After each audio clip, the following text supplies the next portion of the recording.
मंडळी, संपूर्ण देशभरामध्ये सध्या स्वस्थ नारी सशक्त परिवार हे अभियान राबवलं जात आहे आणि या अभियानाच्या अनुषंगानं आज सह्याद्री वाहिनीवर, मुंबई दूरदर्शनच्या सह्याद्री वाहिनीवर आपण आत्ताच एक कार्यक्रम केला, एक मुलाखत घेतली. त्या मुलाखतीमधून आपण या अभियानाचे वेगवेगळे पैलू मांडले, त्या अभियानाची उद्दिष्ट काय आहेत ती आपण बघितली. त्या माध्यमातून महिलांचं आरोग्य कसं चांगलं राखलं जाऊ शकतं, त्यासाठी नेमके काय काय उपक्रम राबवले जात आहेत, राबवले जाणार आहेत, हे सगळं आपण बघितलं आणि आपण ती चर्चा केली. ही संपूर्ण चर्चा, हा संपूर्ण कार्यक्रम एक जवळपास अर्धा तासाचा कार्यक्रम आहे.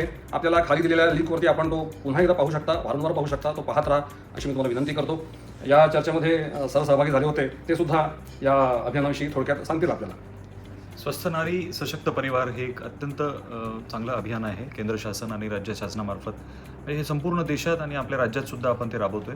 17 सप्टेंबर ते 2 ऑक्टोबर ह्या कालावधीमध्ये हे राबवलं जाणार आहे आणि आपल्या सर्व आरोग्य संस्था म्हणजे अगदी उपकेंद्र, प्राथमिक आरोग्य केंद्र, सर्व रुग्णालय, मेडिकल कॉलेज आणि महात्मा ज्योतिबा फुले जनआरोग्य योजनेअंतर्गत एम्पॅनल्ड हॉस्पिटलच्या माध्यमातून आणि ह्याचा मेन फोकस जो आहे तो माता आणि बालकांच्या यांना सुविधा देणे.